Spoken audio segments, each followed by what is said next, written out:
Olá pessoal, hoje eu vou mostrar para vocês esse carro aqui, Golf geração 7.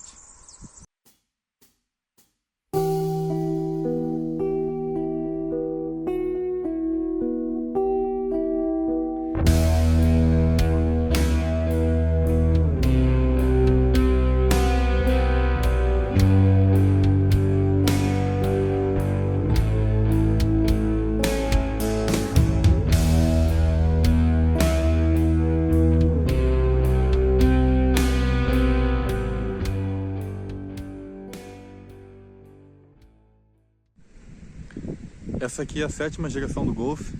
Ela foi lançada para o modelo 2013 e no Brasil substituiu a versão 4,5. Sabemos que no Brasil não tivemos a geração 5 e 6 do Golf propriamente dita.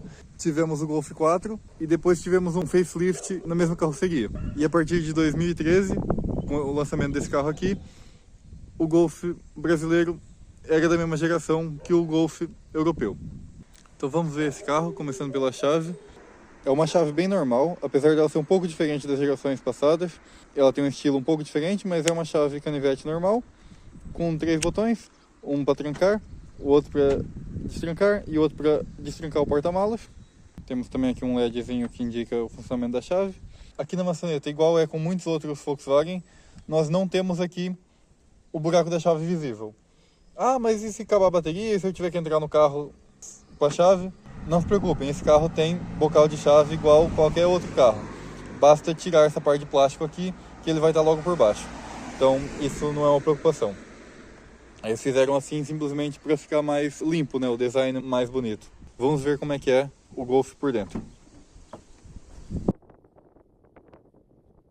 Então esse Golf aqui, assim como todos os Golfs que saíram antes dele, ele meio que é uma referência para o segmento em segurança.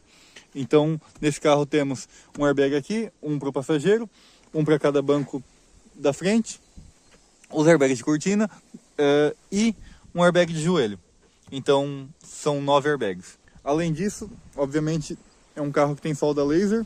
Então, a estrutura desse carro é muito boa. É um carro que tirou 5 estrelas no crash test na época de lançamento. Mesmo comparando com carros maiores, ele é uma referência em segurança. As regulagens que temos aqui, temos a regulagem de altura dos cintos, temos a regulagem manual do banco, é aqui também, podemos deslizar o banco para frente e para trás. Regulagens aqui de altura do banco. Regulagens do banco são todas manuais, lembrando que esse carro aqui não é da versão mais completa, ele é um Golf normal, não é nem o mais básico nem o mais completo, é uma versão intermediária, então as regulagens deles são manuais. Nas versões mais completas tínhamos regulagens elétricas. E não temos aqui também regulagem de lombar.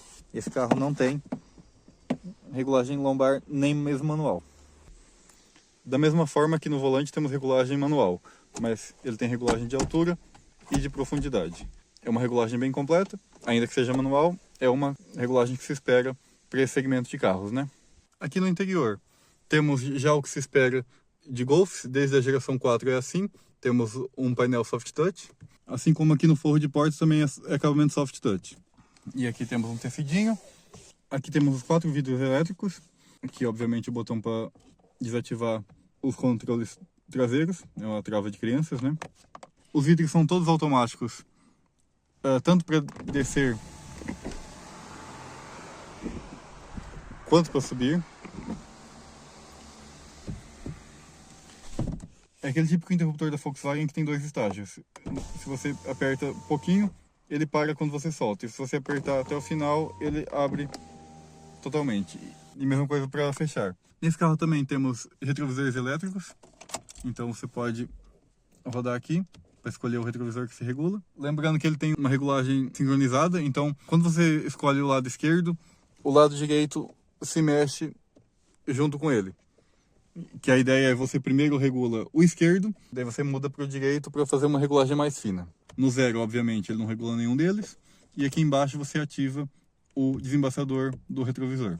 Ele tem lentes aquecidas, né, que desembaça. Aqui é o botão de trancar e destrancar. Esse carro tem a função de trancar automaticamente quando está andando, né? Mas se você apertar aqui, ele acende aqui laranja dizendo que está trancado. E se você apertar aqui, ele apaga dizendo que está destrancado. Da mesma forma, se estiver trancado aqui e você abrir aqui, ele destranca. Esse carro não tem faróis automáticos, então você tem que ligar aqui manualmente. Pelo menos ele desliga quando você desliga o carro. Então, se você desliga a ignição, não tem perigo de você deixar o farol aceso. Ele desliga automático mesmo que esteja nessa posição. Nessa posição aqui, ele fica ligado os DRLs, que esse carro tem faróis diurnos. Então, se o carro estiver ligado, mesmo que esteja aqui, ele ainda fica ligado às luzes diurnas. Esse carro em particular também não tem farol de neblina, só tem a lanterna traseira de neblina. Então, você liga ela assim. E, obviamente, se a gente desligar, ele volta para dentro e desativa a luz de neblina. Outra função que temos nesse carro, se você liga a chave de seta assim, com o carro desligado, ele liga a luz de posição de um dos lados.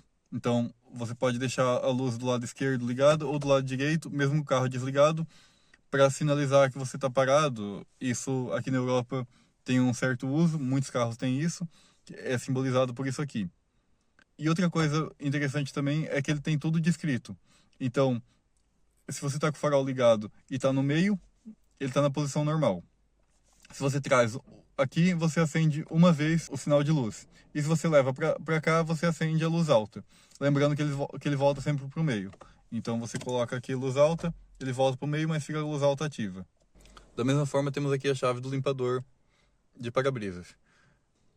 Ele tem várias opções. Tem a opção para rodar uma vez só, sinalizado aqui. Então ele vai uma vez e volta. Tem a posição intermitente, e essa posição intermitente tem aqui o intermitente variável. Então, quanto mais você coloca aqui, menos tempo ele fica intermitente. Se estiver chovendo mais ou menos, você consegue ter um ajuste fino aqui. E você tem as duas outras posições, 1 e 2, né? Low e high, as duas outras velocidades, né? Para ligar o limpador traseiro, como está escrito aqui, basta levar para frente. E se você levar mais uma vez para frente, você liga o esguicho traseiro. E se você trazer para cá, você liga o esguicho do motorista. Ele tem uma pulverização bem boa, acaba limpando muito bem o vidro.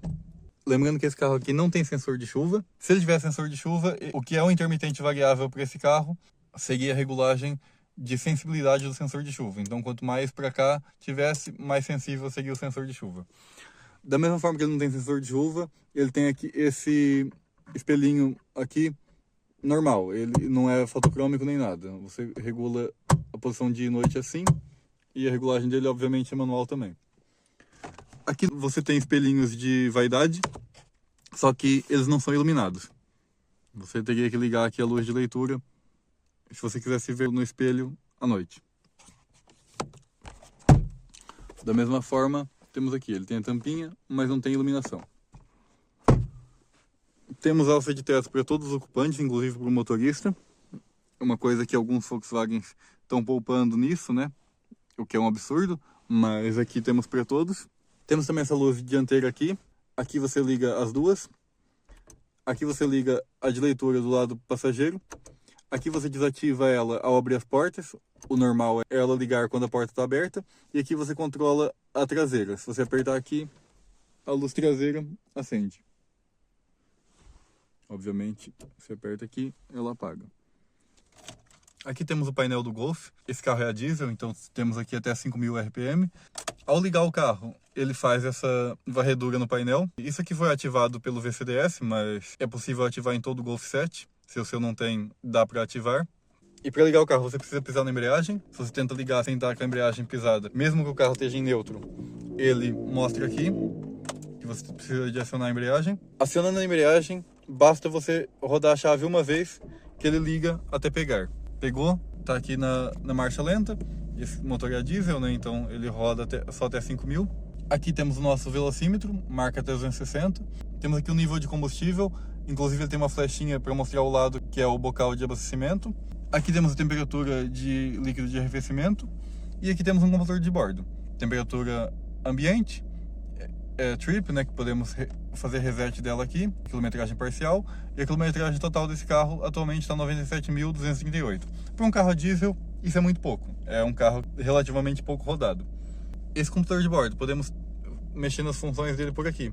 Então, temos várias situações, podemos ver dados de viagem, autonomia, consumo médio, consumo instantâneo, temperatura de óleo, que ele só mostra quando o óleo está mais quente, velocidade instantânea, né, a velocidade que a gente está andando, velocidade média, o percurso que a gente fez desde a última vez que o carro ficou desligado durante algum tempo, o tempo de viagem e volta para a autonomia. Depois temos outras opções, como podemos mostrar coisas do áudio, podemos mostrar coisas do telefone, que esse carro tem ligação com o telefone, você pode ligar por Bluetooth e fazer chamadas por aqui. Temos também o estado do veículo, que mostra algum erro, se tem porta aberta, se falta líquido de arrefecimento, se tem algum erro na injeção, ele mostraria aqui. Depois vou mostrar para vocês também, na central multimídia também mostra. Esse carro faz um pouco mais de barulho do que os Golfs a gasolina, ele é motor a diesel, né, como eu já falei, e é engraçado que ele tem um controle de lenta, então você não consegue acelerar o carro a mais de 2.500 RPM com o carro no neutro. Então é para evitar o pessoal sair fazendo barulho, sair estragando o motor, acelerando demais, né? Então ele nos limita ali, é uma proteção bacana. Aqui no volante temos esses dois botões que controlam o que vamos ver no computador de bordo, e esse aqui controla, dentro desse menu, outras opções que temos. Esses botões aqui são para controlar o áudio, próxima faixa ou faixa anterior. Esses aqui são para controlar o cruise control, então aqui você ativa o cruise control e começa a ver ali embaixo. Aqui tem o set e o reset, que é para programar o cruise control na velocidade que você está, para voltar o cruise control ao padrão, né? E aqui é para trocar entre cruise control e limitador de velocidade, você tem opção de limitador também. Aqui no meio para cancelar o cruise control e um mais e menos para você mudar a velocidade manualmente. Então, quero colocar o cruise control a 90, você aperta aqui e aperta no set, ele vai para 90. Botões mais e menos de volume. Quando você mexe o volume, ele mostra essa indicação aqui em cima.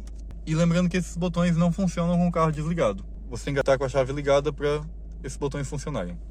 Assim como a buzina. A buzina só funciona com a chave ligada. Igual a maior parte dos Volkswagen também são assim, né?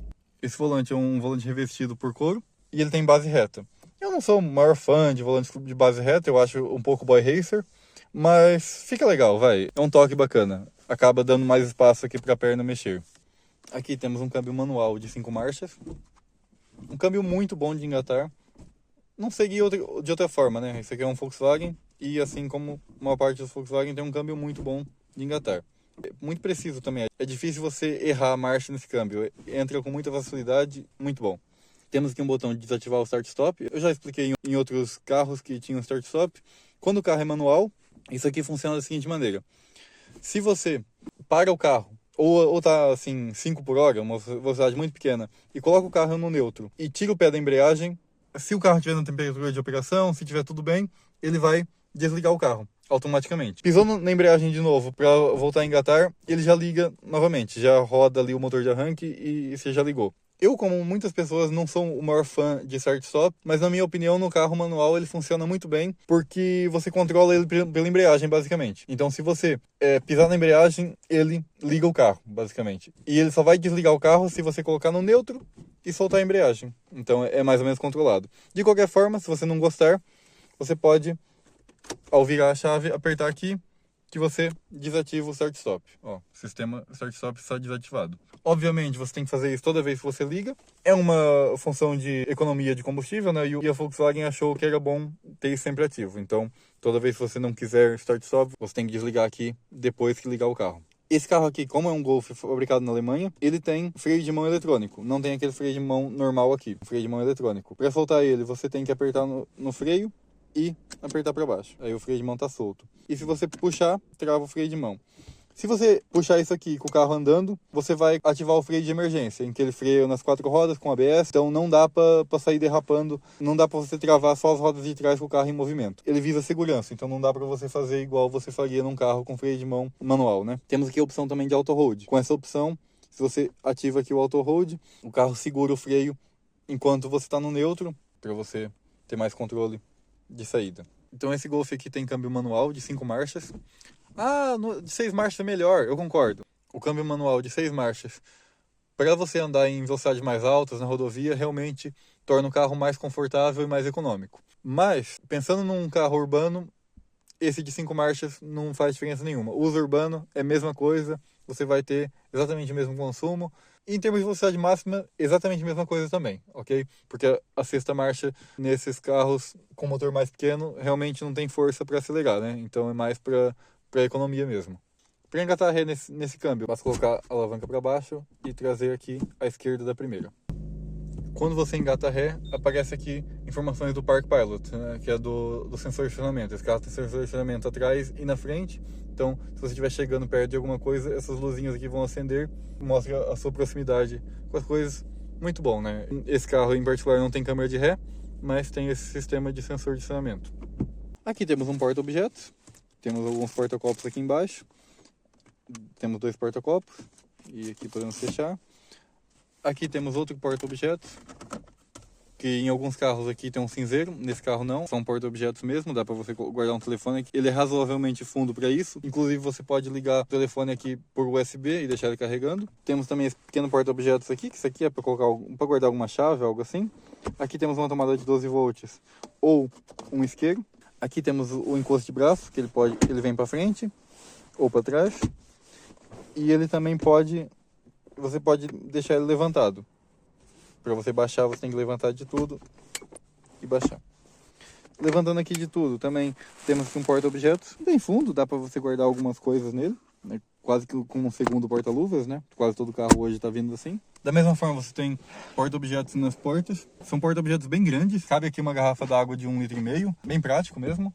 Obviamente temos aqui o porta-luvas, é um porta-luvas que desce suavemente. Ele também é iluminado. Os porta-luvas, assim como as portas, é forradinho aqui. Se você coloca alguma coisa de metal, ela não faz tanto barulho assim. Temos aqui a refrigeração também. Se você abrir isso aqui, entra a área aqui do ar-condicionado para refrigerar alguma coisa que você tem aqui dentro. E da mesma forma você tem um porta-manual. É um porta-manual mais simples do Passat B6, mas é um porta-manual. E todo carro que tem um porta-manual ganha um ponto positivo. Esses manuais aqui desse carro estão todos em português, que significa que esse carro foi comprado originalmente aqui em Portugal. Não é um carro que foi importado depois. Edição 5/2015, né? Tem revisões conforme o ano. Vemos que é o mesmo manual para o Golf, para o GTI, para o GTD e para o R. São as versões esportivas dele, né? Essa bolsinha do manual aqui, ela fecha magneticamente. Quando você acabou de ler o manual, você pode simplesmente colocar ele aqui no porta-manual. Ele já não vai sair. Aqui também temos outro porta-objetos, bem pequeno.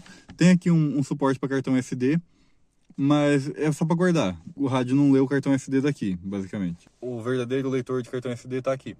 Ok, agora vamos falar desse rádio aqui. Esse rádio é um rádio touchscreen, então você pode tocar aqui nele.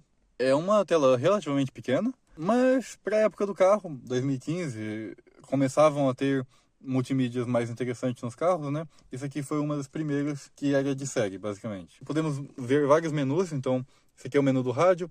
Mídia, podemos colocar áudio do Bluetooth do telefone. Se você tem uma música no telefone, você pode tocar ela aqui. Auxiliar, você pode colocar o cabo aqui, ou cartão de memória, ou USB, você colocar ela aqui, né? Ele lê tudo isso aí. Car, você vê informações sobre o carro, então coisa de consumo, inclusive isso aqui, ó, mostra que não tem erros no carro, tá tudo certinho. Então ele tem várias informações também. Temos aqui isso do Think Blue, que é uma coisa que meio que te educa a dirigir de uma forma mais econômica. Quanto mais econômico o carro tiver, melhor vai ser essa pontuação. Ele te dá algumas dicas do que você pode fazer. Várias coisas relativas ao consumo. Inclusive você tem aqui consumidores de conforto. Então se você ligar, por exemplo, o ar-condicionado, já mostra aqui, ó. Então você tem aqui que o ar-condicionado está te consumindo combustível. Se eu desligar isso aqui, depois de um tempo ele vai me mostrar que não está mais consumindo, né? Ó, de momento sem consumidores ativos. Eu gosto de ter aqui no estado do veículo, no caso, ó, como eu abri aqui a porta, está mostrando aqui que a porta, o capô ou o porta-malas estão abertos. E para ver o estado no multifunções, que aqui aparece que a porta dianteira esquerda está aberta. Se eu fechar, ela já mostra que não tem registros disponíveis. Depois temos o botão do phone, que aqui você consegue fazer ligações. Setup, que você faz configurações, você muda informações do sistema, hora, data e coisas assim. Eject, você ejeta se tiver CD aqui, no caso não tem. E temos aqui, obviamente, os botões de volume e o botão de mudar aqui a rádio. Esse ar-condicionado aqui é o ar-condicionado mais simples, então ele não é dual zone, ele tem esses botões simples aqui de quase todo o carro, temperatura, velocidade da ventilação e posição de ventilação. Temos aqui os botões para ligar o ar-condicionado, para ligar a recirculação de ar, Obviamente que ela não deixa ligar quando você está no desembaçador, então assim já deixa. E aí o botão off, que não importa onde esteja aqui, se você apertar o botão off ele desliga. Aí vocês falam, ah, mas esse carro não tem ar digital? Tem.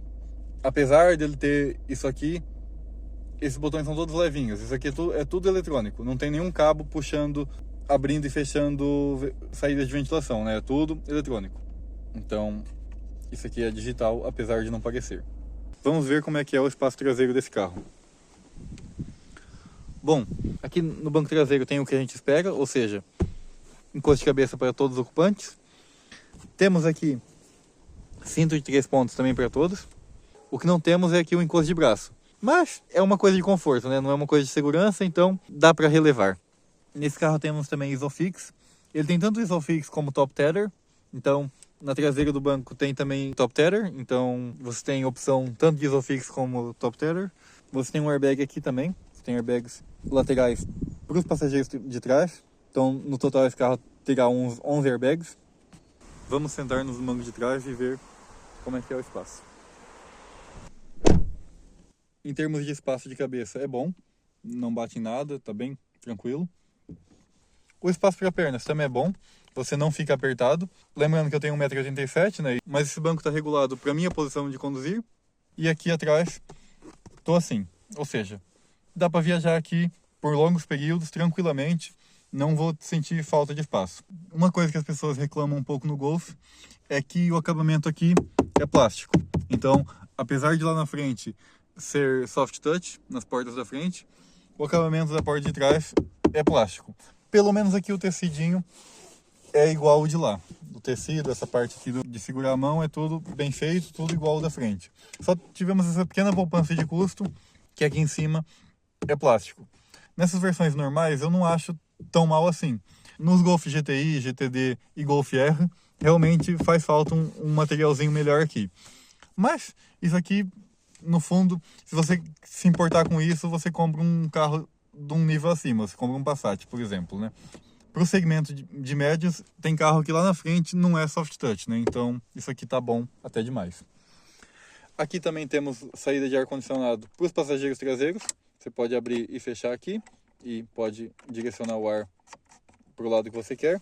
Da mesma forma, você tem as saídas de ar debaixo do banco. Muitos carros têm aqui a saídinha de ar, esse carro também tem. Aqui atrás temos também uma luz de Tesla dedicada aqui para trás. Você pode ligar a luz de leitura esquerda ou direita apertando aqui. E quando você abre a porta, ela também acende. Então, muito bom. Isso aqui, para quem viaja aqui atrás, é realmente necessário. Aqui na traseira temos essas lanternas aqui. Essas lanternas são do modelo mais simples. O GTI tem uma lanterna diferentezinha, mais bonita, né, com uma aparência mais cara. Mas essa aqui já é tudo LED. A única coisa que não é LED é a luz de neblina traseira. Para abrir o porta-malas, se o carro estiver destrancado, basta virar aqui o símbolo e puxar. Esse porta-malas é um porta-malas de tamanho bom. Pro tamanho do carro, realmente é um porta-malas muito bom. Todo forrado, né? Obviamente, a categoria do carro exige isso, né? Aqui você tem a abertura de emergência. Caso o carro fique sem bateria, você precisa abrir o porta-malas. Você coloca uma chave de fendas aqui e ele abre. Ok? Aqui tem uma indicação para você baixar o porta-malas colocando a mão aqui atrás. Então, é a forma correta de baixar o porta-malas. E debaixo disso aqui você tem um pouquinho mais de espaço. Então esse aqui é um fundo falso. Ele termina aqui. Se você levantar isso aqui, ó, ele fica para cima. E aqui embaixo temos o nosso pneu sobressalente. É um pneu sobressalente de uso temporário. Ele é daquele bem fininho. E é para andar até 80 km por hora. Mas pelo menos tem pneu sobressalente, né? Tem carro que nem tem hoje em dia. Então tem isso aí. E aqui temos as nossas ferramentas de trocar pneu. E nosso triângulo de sinalização. Se você quiser baixar a tampa, basta fazer força nela para baixo que ela fecha. E aqui do lado temos 2 separadorzinhos de carga. Se você quiser colocar alguma carga pequena aqui, igual aqui temos o nosso colete de sinalização e uma sacola de supermercado. Temos aqui luz de porta-mala também, ela se localiza aqui. Igual eu falei anteriormente, temos aqui o Top Tether. Isso aqui é para fixação de cadeiras de criança. Aqui em cima nesse forro temos também o acesso para trocar as lanternas. Então, isso existe em muitos carros, é para facilitar. Se você precisar trocar uma lanterna, você não precisa tirar essa tampa toda. Basta tirar essa tampinha pequena aqui e você já tem acesso a ela, ok? O esguicho de água é aqui na própria terceira luz de freio. É bem interessante isso, né? E o limpador é bem pequenininho assim, ele limpa uma área aqui do meio. Realmente todo carro hoje é assim. Aqui temos a portinhola do tanque. Ela tranca junto com o carro, então se o carro estiver trancado você não consegue abrir. E para abrir basta apertar ela para dentro. Ela abre para cima, assim, é bem interessante. Aqui temos, esse carro é diesel, né? Temos aqui um aviso dizendo que é proibido colocar biodiesel, né? O carro não é feito para andar com biodiesel, é só diesel normal. E aqui podemos abrir. Esses carros têm uma válvula que, se você colocar uma mangueira de combustível que não seja diesel aqui, ela não abre. É muito bom, isso previne que você coloque gasolina num carro diesel e vice-versa, né? Normalmente, todos os carros a gasolina, você não consegue pôr diesel aqui, que o bocal dele é mais apertado, aí o bocal de diesel não entra. Mas esse carro tem ao contrário, ele tem um bocal de diesel, que a mangueira de gasolina, que é mais fina, não entra. Então, na minha opinião, isso é uma engenharia muito boa. Eu já vi mais de uma situação da pessoa colocar gasolina num carro a diesel e acabar estragando alguma coisa, né? Nunca é uma coisa agradável. E para fechar, temos duas opções. Ou a gente põe aqui e aperta aqui, ou se não simplesmente fechamos assim, ela já entra no lugar. Vamos abrir o capô desse carro para ver como é que é o motor dele. Isso aqui é típico de vários Volkswagen, né? Ou seja, se a porta estiver fechada, você não consegue abrir o capô. É uma proteção para você não abrir enquanto o carro está andando, ok? Aqui para abrir o capô, basta levantar a travinha que fica bem aqui no meio. E você levanta. Aqui temos um amortecedorzinho que segura o capô para cima. Então aqui desde o Golf 4 é assim, e ótimo. Não precisa pôr vaguetinha nem nada. Aqui temos uma manta acústica, reduz as vibrações do motor, tudo isso aí, melhora o acabamento. Temos aqui o nosso módulo de injeção, caixa de fusíveis, reservatório de água, bateria. Essa bateria ela é tapada, tem esse forrinho aqui típico dos Volkswagen modernos, né? Aqui temos nossa caixa de ar e o nosso tubo de admissão de ar. Nosso filtro de diesel, o líquido de arrefecimento, o número de chassi, que é num lugar estratégico. Se alguém bater forte na lateral do carro, ele rasga exatamente aqui, né? Não sei porque a Volkswagen atualmente põe o número de chassi aqui, mas é uma coisa que existe e é assim. Quase todos os Volkswagens têm o número de chassi aqui. Esse é o nosso motor, é um motor TDI, Turbocharged Direct Injection, um motor a diesel. Esse aqui é um motor 1.6 com 110 cavalos.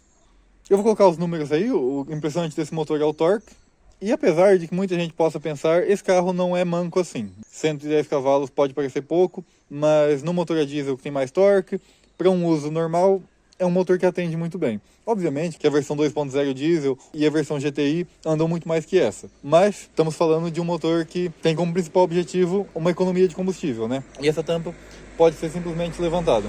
Então você pode desencaixar ela aqui. E isso é um motor TDI sem a tampa. Ele é bem complexo, né? Você tem várias linhas aqui. Para quem não sabe, essa parte aqui de metal é o intercooler desse carro. Então ele é refrigerado a líquido. O líquido de arrefecimento entra aqui e ajuda a refrigerar ele, né? Essa é a nossa bomba de alta pressão do diesel. Aqui temos os nossos 4 injetores e aqui as nossas velas de incandescência. Isso aqui, para quem não sabe, para quem não entende de motores a diesel, serve principalmente para pré-aquecer o motor antes de ligar ele, né?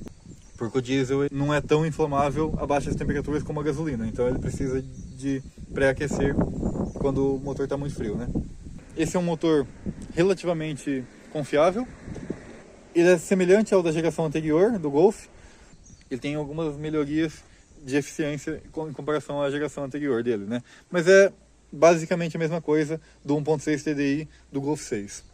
Como a gente sabe, o Golf é um carro muito versátil, então opções de motor aqui na Europa é o que não faltam. Diesel temos 1.6 e 2.0. O 1.6 vai desde 90 cavalos a 110, tem duas versões, né? Uma de 90 e uma de 110, essa aqui é a de 110. No facelift, essa potência subiu para 115. Aquelas leves melhorias que temos nos facelifts, né? Na minha opinião, a melhor versão desse carro é a versão com motor 2.0 diesel. É melhor equilíbrio entre economia de combustível e desempenho.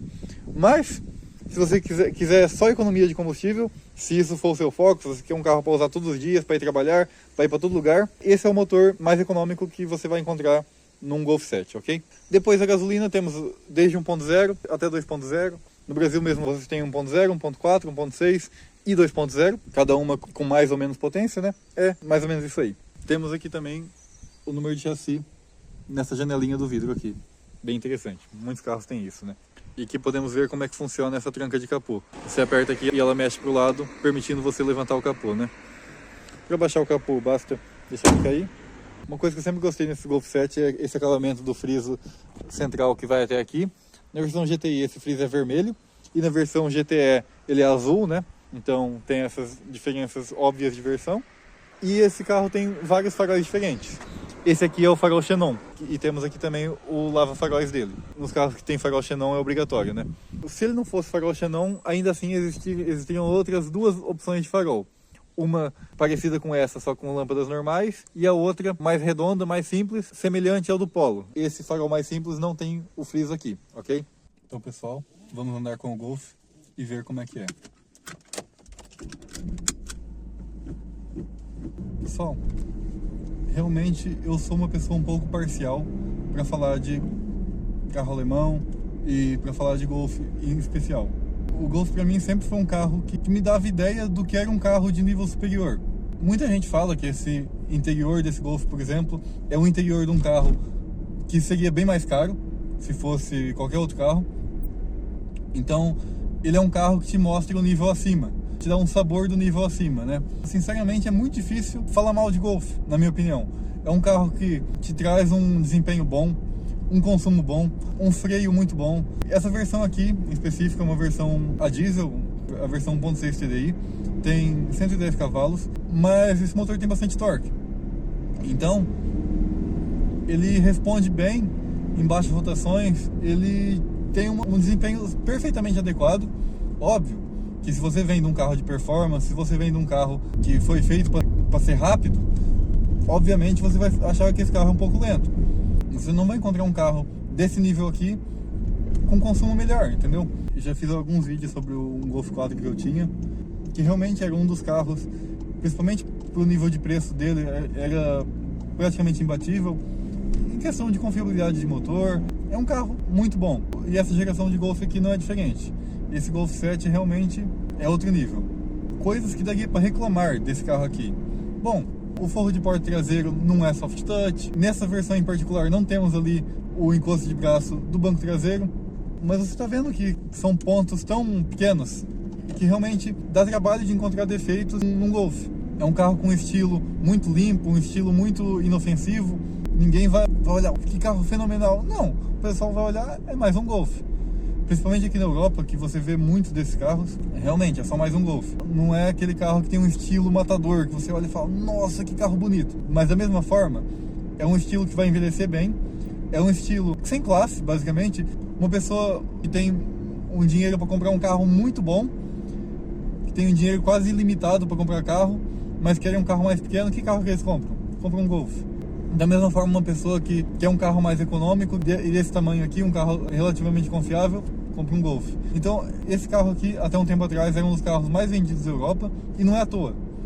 Nós conseguimos ver porque ele atende muitos públicos diferentes. É um carro que, na minha opinião, em termos de usabilidade, você não precisa de mais. Raramente você vai precisar de um carro com mais espaço que esse. Obviamente, existem casos específicos, né? Existem casos que você precisa de mais de 5 lugares, existem casos que você precisa de um porta-mala muito maior, mas raramente você vai objetivamente precisar de um carro melhor que esse, ou de um carro maior que esse, que seja, né? Para mim, o Golf sempre foi referência na categoria. Agora, vamos falar da realidade do Brasil. Esse carro, infelizmente, parou de fabricar nessa geração também, né? Não saiu o Golf 8 lá, não deram continuidade, e o que é uma pena. Mas no Brasil, basicamente, todas as opções, exceto a 1.6, são motores turbo e são motores TSI, principalmente, né? Sabemos que alguns deles tiveram alguns problemas e são motores que exigem um pouco mais de cuidado. Na minha opinião, se você pegar qualquer um desses Golfs no Brasil, você está bem servido. Eu só não pegaria o 1.4 com câmbio automático. A maior parte desses Golfs no Brasil automáticos tinham um câmbio DSG, que é um câmbio automatizado de dupla embreagem, é um câmbio excelente, que troca as marchas com muita rapidez. é um câmbio que em desempenho é melhor que o manual, tudo muito bonito. Só que é um câmbio de manutenção cara. É um câmbio que, assim como os automáticos, precisa de trocar óleo. Algumas vezes você vai ter que ter atenção a isso. É um câmbio que, assim como o câmbio manual, você tem que trocar as embreagens. E você tem duas embreagens que são mais caras. Então, mais uma coisa você tem que prestar atenção. Na versão 7 marchas, que é acoplado ao motor 1.4, é um câmbio que dá problemas. Então, realmente, você tem que ficar atento a isso. Então, eu não recomendaria muito a opção do motor 1.4 automático. Mas, igual eu falei, é difícil não recomendar um Golf. É um carro que é livre de problemas, perfeito? Não. Como eu acredito que nenhum carro seja. Mas eu creio que, pelo menos aqui na Europa, pelo menos as versões a diesel são muito boas.